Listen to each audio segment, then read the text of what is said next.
Saludos, Masters de Star Wars. Yo soy la sombra del Imperio. ¿Qué? La sombra del Imperio. Se ha estrenado el 7º episodio de The Acolyte, uno que nos revela como una confesión del Maestro Sol lo que ocultaron los Jedi durante 16 años tras lo sucedido en Brendok, donde encontramos aquí la otra versión de la historia inspirada, claro, en Rashomon de Akira Kurosawa. Es así que, continuando esta tradición del canal, que revisaremos un total de 34 curiosidades, easter eggs y referencias que quizás no todos vieron del 7º capítulo de esta serie, unas curiosidades que apuntan hacia otros contenidos de la saga, como cómics, novelas, series, videojuegos o películas, por lo que a partir de ese momento, Master, debo advertirles que habrá spoilers de la serie de The Acolyte por si no la han visto aún. En primer lugar, este episodio tiene una vibra en su apertura con los Jedi de una clara historia de ciencia ficción muy similar al filme de Annihilation. Algo muy similar a ese filme, buscando una normalidad donde Padme Amidala conoce a Poe Dameron pero en otro universo. Ojo que otra gran referencia con la Alta República está con los Jedi, y ellos nos dicen que están ahí porque el planeta Brendok fue víctima del gran desastre del hiperespacio, justo pues el que fue causado por los piratas Nile 100 años atrás de esta serie, destruyendo un enorme crucero y aventando fragmentos a la velocidad de la luz en centenares de mundos, algo que se narra en la novela A la luz de los Jedi, Masters. Después, el Padawan Torvin no quiere comer Nuna Asada, que es la misma especie de las precuelas, que son como esos pollos espaciales, unos que ya vimos antes en Bad Batch o en Clone Wars, pero también inclusive los vimos en la mesa del Daimyo de Tatooine Boba Fett en su serie. Y como siempre, los Wookiees están pensando con el estómago, como hace aquí Kel Naka con la Nuna, o antes también con su sopita en su casa, como incluso Chewbacca antes en la trilogía original lo hizo ante los Ewoks, o como él cocinaba un pork en frente de otros porks en los últimos Jedi. En el 5, Sol señala que están ahí por una vergencia en la fuerza, que es lo mismo pues que una fluctuación o un nexo de la fuerza, mandados por el Alto Consejo Jedi para monitorear y estudiar por qué volvió la vida al planeta. Y esta concentración es inusual, Masters, y puede manifestarse en cualquier lugar, persona o cosa, que en esencia pues es lo mismo que la cueva del lado oscuro en Dagobah, o también Mortis en Clone Wars o en Ahsoka. Incluso el propio elegido de la fuerza, Anakin Skywalker, era una vergencia de la fuerza, una manifestación de la vida misma y del poder de la fuerza. Así tal cual el Jedi Qui-Gon Jinn lo señalaría en el episodio 1 de la saga, que había encontrado una vergencia 87 años después de esta serie. I've encountered a divergence in the Force.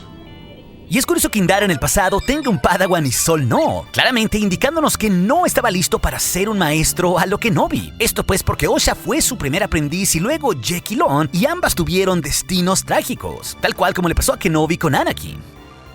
Ojo que el nuevo repulsor de los Jedi es un Owlite Jedi Speeder Bike, diseñado para misiones en mundos despoblados, un nuevo modelo de la Alta República que suena idéntico en su motor a los Speeder Bikes del regreso del Jedi que montaron Luke y Leia. Y este episodio se complementa con el tercero, viendo ya no la perspectiva de las niñas o de las brujas que veían a los Jedi como los malos, sino que ahora entendemos la perspectiva de los Jedi viendo la peligrosidad de este culto de brujas. Vaya, esto cuenta la perspectiva de cada quien en un suceso terrible, mostrando las verdades distintas de los testigos, tal cual como pasa en la cinta de 1950 de Rashomon de Akira Kurosawa, de la cual fue una de las inspiraciones de este capítulo y de la serie de The Acolyte, algo corroborado por la misma Leslie Headland. En el 10 parece que la vergencia que usaron las brujas para crear a las niñas es ese hoyo gigante con lianas llenas de vida, con la cual las brujas usan su magia como para alimentar su poder, algo que es muy similar a la cueva de Dagobah del Imperio Contraataca, pero también a la cueva del lado oscuro de la isla de Ahch-To en los últimos Jedi, donde Rey ahí tuvo su prueba oscura. Y cuando Sol llega con el chisme de lo que vio sobre la secta de la fuerza con las brujas, es curioso que de inmediato el Padawan Torvin piense en las hermanas de la noche de Dathomir, que justo las vimos en Clone Wars o también en Jedi Fallen Order viendo su poder. Pero llegando aquí, Masters, a su gustada sección ¿cuántas veces mencionan al Alto Consejo Jedi? Pues este episodio lo nombra 7 veces en total, Masters. Y cada vez que Indara pide su consejo, todo sucede tras bambalinas y se ocultan las conversaciones deliberadamente. Pero al menos ya sabemos que por lo menos el gran maestro Yoda sí escuchó a la maestra Indara. Y ahora sabemos quién es el slicer o el hacker del grupo Jedi para meterse en la fortaleza de las brujas, o sea, Kel Naka. Que justo el término slicer, Masters, es como se les conoce a los hackers en esa galaxia muy muy lejana. Y en la oscura visión con Anisella metiéndose en la mente del Padawan Torvin para que caigan sus deseos de volver a Coruscant arrodillándose, ahí la madre señala que Torvin es hijo de los desposeídos del planeta Bonadan, un mundo, Masters, del borde exterior de la galaxia, donde justo se iniciaba el camino comercial Hydian, que está en el mismo lejanísimo sector corporativo de la galaxia, galaxia donde operaba la sucia Federación de Comercio que vimos en esta serie en el capítulo 1. En el 15, en la nave Polan, se contrapone de una interesante manera la perspectiva de Sol e Indara ante el debate de entrenar a Osha o no, con el noble Jedi sintiendo su futuro de que Osha sería su Padawan, esto de forma idealista pero también movido por la conexión que sintió con ella. Pero Indara aquí se vuelve la voz de la conciencia porque sabe que el Consejo Jedi por la edad de la niña de 8 años jamás la aceptaría, además claro de venir de un culto cerrado y por sus apegos. Y esto claro porque sabemos que los Jedi solo aceptaban a niños pequeños o de preescolar porque precisamente no querían esos apegos con su familia. Y esto es algo que se termina confirmando más tarde por el Consejo Jedi pero fuera de cámara, aplicándole a Osha tras su prueba Jedi la Anakin, negándole un sitio en la orden a una edad muy temprana. What? En la prueba Jedi que May falla, en la pantalla del datapad vemos diversas cosas. Primero un gigante alien Dowutin como la novena hermana, después un Lotcat como el que tenía Sabine Wren, y al final claro un popular Gonk Droid. Y de hecho la prueba de May es igual a la amenaza fantasma, sacándole sangre como le hizo Qui-Gon ante Anakin y después Obi-Wan midiendo su conteo de midichlorians. Solo que aquí Torbin nota en la fogata que Osha y May tienen una huella idéntica. Y curiosamente aquí se le llama como conteo M a los midichlorians, una que es otra forma de llamarlos como lo hizo antes la serie del Bad Batch o el Mandalorian. Y May malinterpreta las palabras de su madre sobre la ascensión, sobre que ellas dirigirían el aquelarre y que todas debían de caminar por el miedo y que todas debían sacrificarse para cumplir su destino. Y eso de sacrificarse pues le suena mega oscuro a los Jedi, de nuevo pues a lo Rashomon de Kurosawa, para así alterar su versión de los hechos. No nos olvidemos que esa es la referencia de este capítulo, y eso es lo que siembra la idea en Sol de que deben de intervenir. Pero originalmente en el capítulo 3 Anisella lo que le dijo a May es que deben sacrificar una parte de ellas porque tienen el poder de una, de dos o de todas. Así que por eso también hace sentido al final que aparentemente la madre Anisella busque como poseer a May haciéndose niebla, que tiene también su marca para volverse una. Y justo el juicio del Consejo Jedi es que ya intervinieron ellos demasiado y que tampoco van a aceptar a las niñas. Pero Torbin y Sol son los que, movidos por sus emociones nada Jedi, desatan el clímax. Torbin por un lado con el miedo sembrado por Anisella en su mente, y Sol por esta idea de que están haciendo algo noble y porque tiene un vínculo emocional con Osha, aunque también esto se vuelve un capricho de querer tener un Padawan, y el propio Sol se termina convirtiendo en el verdugo de la familia de Osha y sobre todo de la madre Anisella. Y al analizar el conteo M de las gemelas, los Jedi descubren que tienen simbiontes idénticos y que no sería posible esto sin algún tipo de manipulación de la fuerza. Y con ello se dan cuenta de que fueron creadas artificialmente y que incluso Osha y May son la misma persona pero en dos cuerpos distintos, algo pues originado por la vergencia de la fuerza. Y vaya Masters, esto conecta muchísimo con la manipulación de la fuerza que hizo Darth Plagueis en los midichlorians, que se ve claramente en su novela The Legends, esto pues como un guiño sutil a los Sith. Pero eso también conecta con este elemento de las díadas de la fuerza, un poder que hasta sabemos que podía generar vida, porque una díada es lo que buscaban establecer en esa regla de dos del maestro y el aprendiz oscuro. Y justamente las díadas era algo que el seguro el emperador Palpatine en el episodio 9 no se veía en generaciones, así que ellas dos son claves para crear vida y también conecta con ese plan milenario que tuvieron todos los Sith de intentar no morir. Después de todo, Palpatine al igual que Kaimir o las brujas mencionaron la importancia de ese poder de dos. A tiger in the Force, unseen for generations, and now the power of two. En el 21, Anisella permite que Osha se vaya, como si ella fuese la voz de la conciencia del aquelarre. Vaya, si nos fijamos, su símbolo en su cabeza es como un balance o yin-yang Masters. Así que digamos, ella es la más Jedi de las brujas, contraponiéndose a la Sabra Coril, que netamente es una madre Sith, que desata las emociones oscuras y es cruel con May.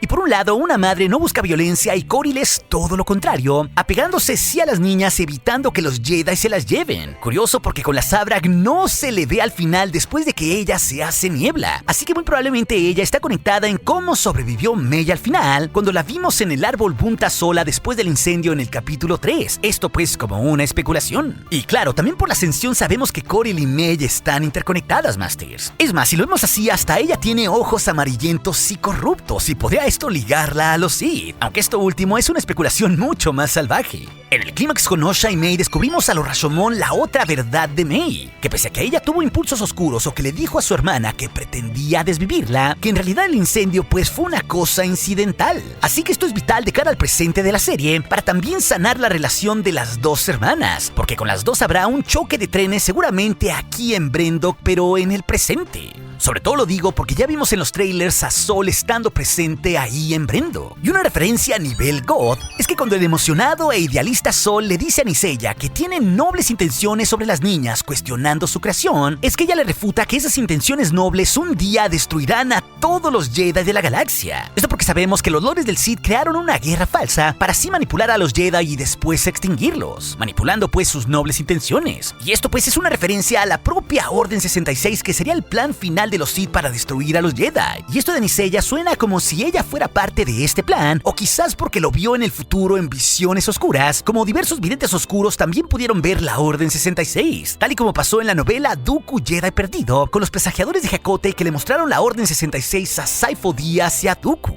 Y ojo que la serie nos ha demostrado una y otra vez cómo los Jedi no han sido del todo transparentes, ocultando cosas como hicieron Sol, la maestra Indara o incluso Vernestra, que incluso ella anteriormente ya inculpó a Sol. Y justo el Sith Kymir desde el principio de esta serie nos dijo ante Mei en esa isla que el objetivo es matar a un Jedi sin armas, pero esto podría ser más en un sentido metafórico, Masters, porque si lo vemos así, la única forma de matar a la Orden Jedi o vengarse pues en ese plan Sith es acabando con toda su reputación, que es tal cual lo que haría el emperador Palpatine y los Sith en las precuelas y después durante el Imperio, haciendo que el pueblo dejara de creer en los Jedi y los viera como los culpables para olvidarse de que un día fueron los guardianes de la paz. Vaya, parece que esto va a eclosionar con la verdad en la cara de Sol justo al final, pero también con Vernestra Rwoh, porque ya vimos en el episodio pasado que hasta el senador Riencourt busca tener una inspección de transparencia con los Jedi, y ella justo quiso evitar que el escándalo se sepa. Así que ya hay todo un escándalo potencial en el Senado, porque hay una decena de Jedi muertos, precisamente pues por estas fuerzas oscuras, y esto puede alejar la vista de los Jedi de lo que es lo verdaderamente importante, que es la fuerza, para enfocarse en lo político, tal cual como pasó en las precuelas. Así que esto será clave en el final.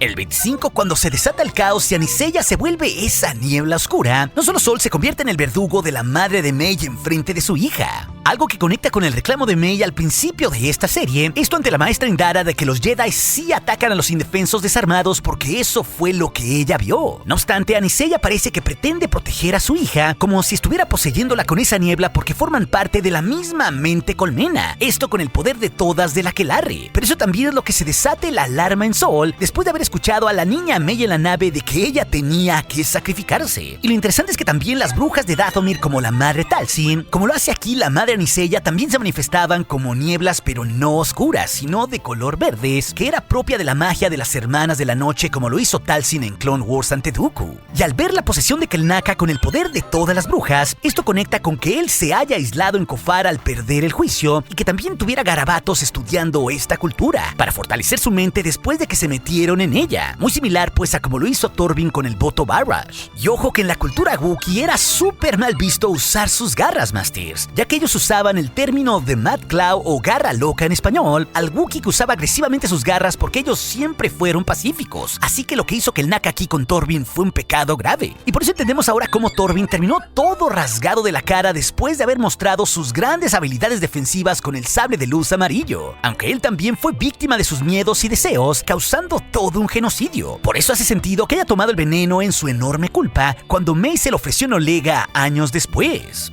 Y en el 30, la maestra Indara Goth hace un Trinity Masters, volando sobre Kelnaka y aplicándole una llave, todo para extirpar el veneno en la mente del Wookiee, y eso mata a la Aquelarre de brujas. Algo que lo hace no usando fuerza, sino únicamente su alterar en la fuerza. Y esto nos muestra cómo un caballero o maestro debidamente entrenado solo necesita la fuerza como su aliada, ni siquiera teniendo un sable de luz, tal cual como el maestro Yoda nos demostró en el episodio 5 de la saga, o Luke con su último legado en vida con la técnica símil futuros intergaláctica, o incluso Anakin trascendiendo la muerte en segundos. Y Sol, con sus nobles intenciones, no solo no vio las consecuencias y terminó tomando la elección equivocada por Osha, sacrificando a su juzgar a Mei, y ese fue su gran pecado, que ahora es confesado en el presente de cara al final ante la adulta Mei, y aún falta, Masters, que Osha sepa la verdad. Claro, Indara confirma que le mintieron al Consejo Jedi en ruta hacia Coruscant, y que ellos le dirán su verdad de que Mei incendió todo, una verdad a lo Kenobi desde un cierto punto de vista. From a certain point of view. A certain point of view?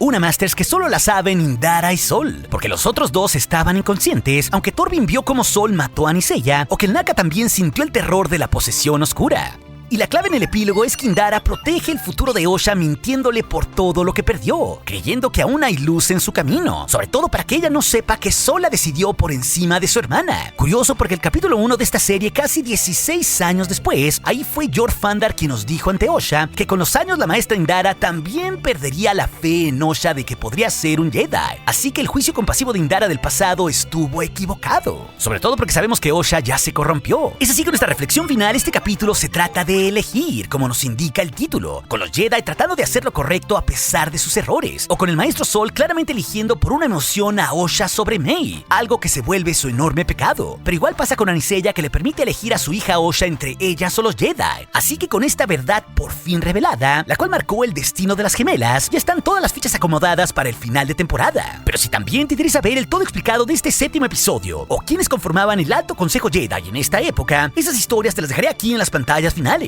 Y recuerde, nuestro aliado es la fuerza y un poderoso aliado es. Hasta aquí su amigo, la sombra del Imperio.